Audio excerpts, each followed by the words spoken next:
Na cozinha estava um calor absurdo, mas não era por causa do fogão. Vou contar uma história que aconteceu comigo, uma história que ainda hoje me faz o coração acelerar só de lembrar. Meu nome é Alana, tenho 26 anos e há 2 anos sou casada. Meu marido é um bom homem, não tenho nada de ruim a dizer sobre ele, mas é completamente consumido pela carreira. Faz pouco tempo ele foi mandado para uma viagem de trabalho longa para o interior do Mato Grosso, e ele mesmo sugeriu que eu fosse morar na casa dos pais dele enquanto isso. Disse que eu ficaria mais segura, mais acompanhada. E eu concordei, sem pensar muito nas consequências. Assim me vi dentro da casa deles. A sogra, Dona Conceição, partiu quase imediatamente depois que cheguei. A irmã dela precisava de uma cirurgia urgente em Recife, e não havia tempo a perder. Ficamos eu e o sogro, seu Renato, sozinhos naquela casa grande e silenciosa no bairro de Santa Teresa, no Rio de Janeiro. Seu Renato era um homem de poucas palavras. Sério, contido, com aquele jeito de quem carregou o mundo nas costas por décadas e aprendeu a não reclamar. Tinha cabelos grisalhos nas têmporas, mãos calejadas de trabalho e um olhar que pesava. Mas havia algo nele que me puxava, uma força quieta que eu não conseguia ignorar. Eu percebia quando ele me olhava. Aquele olhar rápido, quase furtivo, que ele desviava assim que eu virava o rosto. Eu fingia não ver, mas via tudo.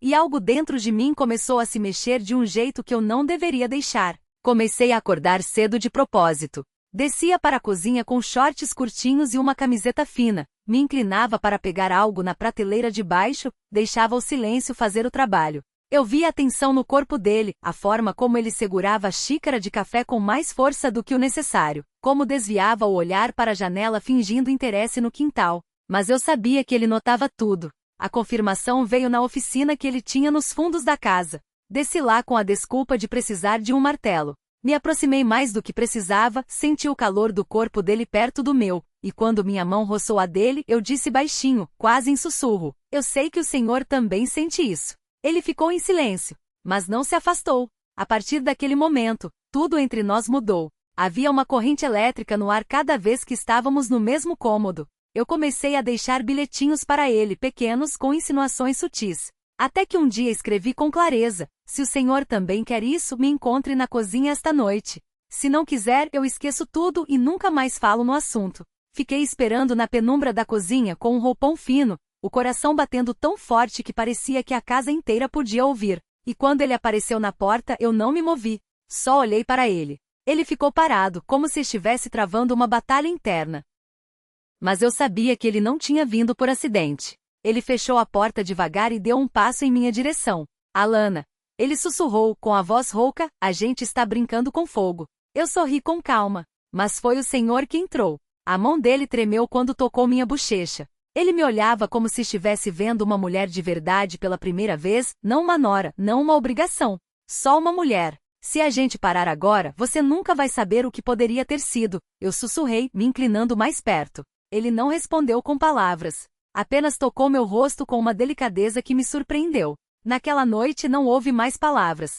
Só olhares, respiração, presença. De manhã, acordei no meu quarto. Nenhum de nós disse nada. Mas na mesa havia uma xícara de café que ele tinha deixado para mim, e um bilhetinho dobrado ao lado. Abri devagar, o coração na garganta.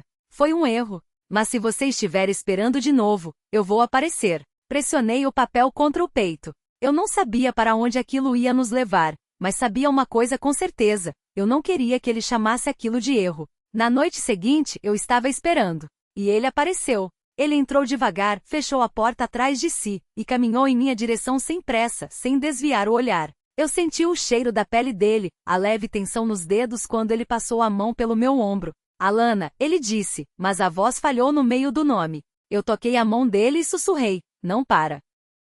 Ele me virou de repente, sem dizer uma palavra, e me sentou na beira da mesa da cozinha, segurando meus quadris com firmeza. Eu prendi a respiração. Havia algo na forma como ele se movia, decidido e ao mesmo tempo contido, que me deixava sem chão.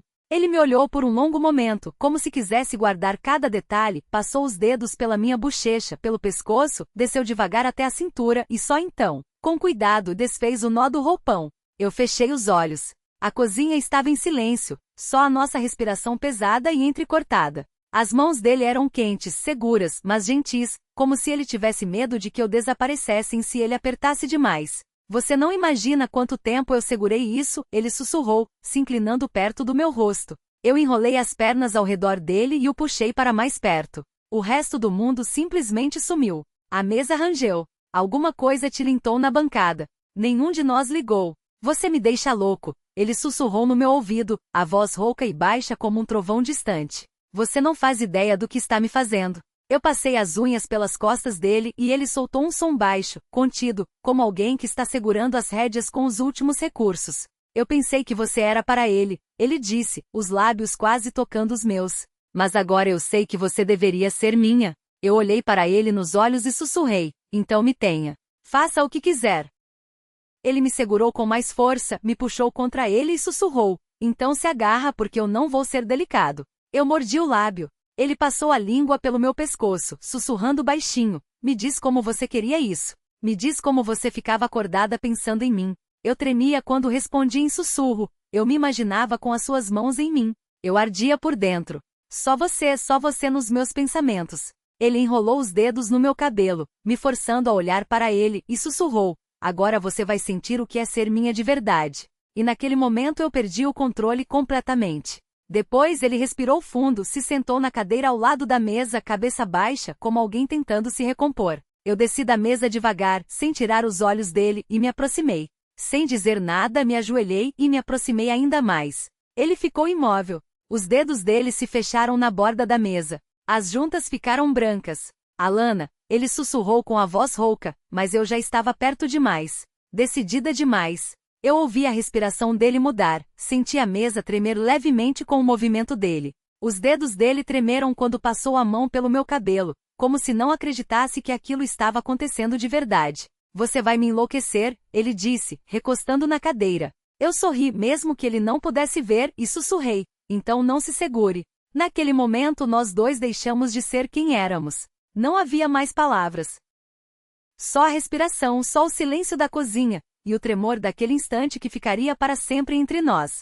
Ele apertou a borda da mesa como se tentasse não perder o controle. Mas tudo aconteceu rápido e inevitável, como se tivesse sido escrito desde o começo. Eu levantei os olhos, encontrei o olhar dele, e sem dizer nada, sussurrei, eu fiz tudo até o fim.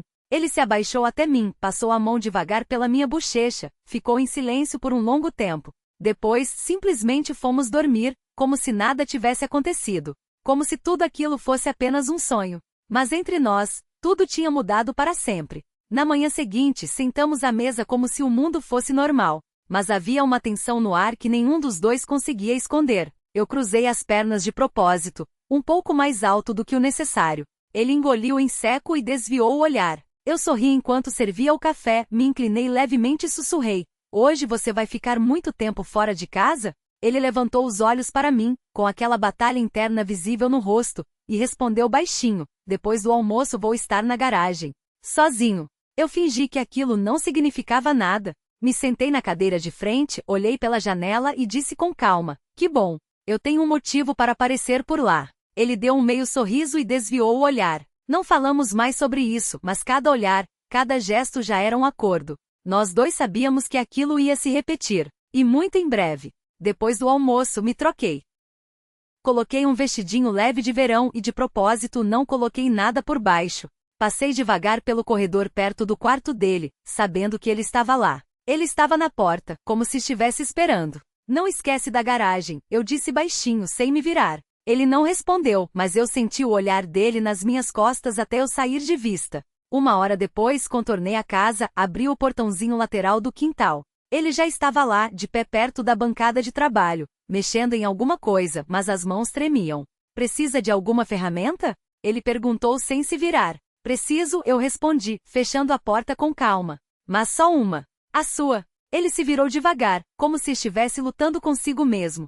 Mas quando o olhar dele deslizou por mim, tudo ficou claro. Ele deu um passo à frente, fechou o trinco com um clique seco e me pressionou contra a parede de madeira da garagem. Isso é loucura. Ele sussurrou no meu ouvido. Já começou, eu sussurrei de volta. Não perdemos tempo. Tudo foi rápido, mas faminto, como se tivéssemos roubado mais um momento da realidade.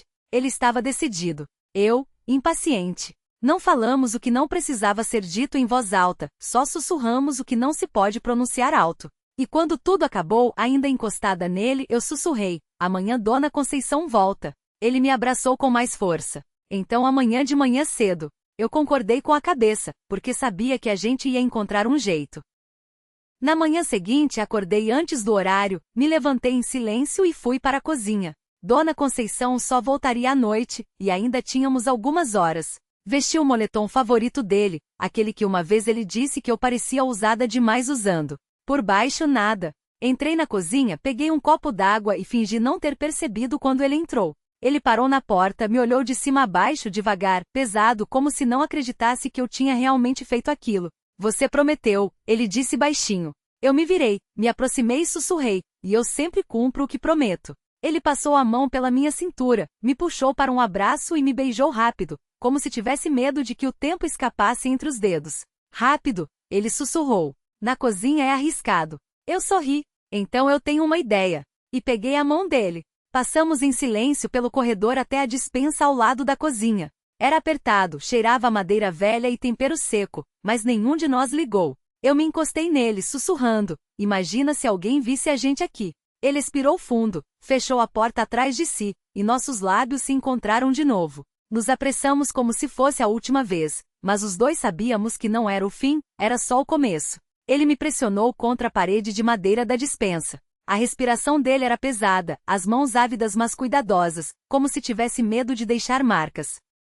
Eu sussurrava frases ousadas no ouvido dele, e ele apertava minha cintura com mais força, como se estivesse perdendo o controle. O cômodo cheirava a madeira, poeira, e algo proibido que só existia entre nós. Ele me beijava rápido, contido, mas eu sentia que ele não conseguia mais parar. Você me deixa louco, ele sussurrava, me pressionando contra a parede. Eu não deveria, mas não consigo de outro jeito. Eu sorri, abraçando o pescoço dele. Então só faz e pensa depois. Não durou muito, mas cada segundo foi intenso, afiado, como se tivéssemos arrancado aquele momento das mãos do destino. Depois ele ficou me olhando por um instante, passou o dedo pela minha bochecha e sussurrou, você é como um vício. Eu respondi baixinho, então vai ter que ser viciado a vida toda.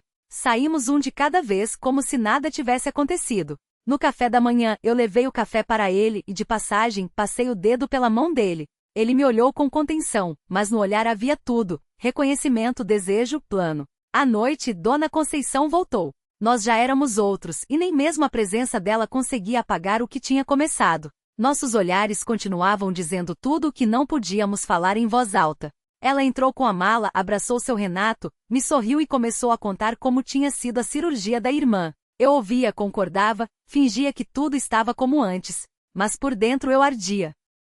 Ele mal olhava para ela, só acenava com a cabeça de vez em quando, e o olhar fugia para mim, rápido, breve, mas suficiente para eu entender tudo. Naquela noite não consegui dormir. Eu sabia que ele estava do outro lado da parede, no quarto com a esposa, mas os pensamentos dele não estavam com ela. Eu tinha certeza disso. Na manhã seguinte fui para a cozinha mais cedo do que o normal, de camiseta fina, sem sutiã, descalça. Ele veio logo depois, e assim que Dona Conceição foi para o banheiro, ele se aproximou de mim e sussurrou. Eu achei que ia conseguir parar, mas depois da dispensa, eu não consigo nem te olhar sem perder o juízo. Eu levantei os olhos para ele e sorri. Hoje tem almoço na casa dos vizinhos. Vocês dois foram convidados.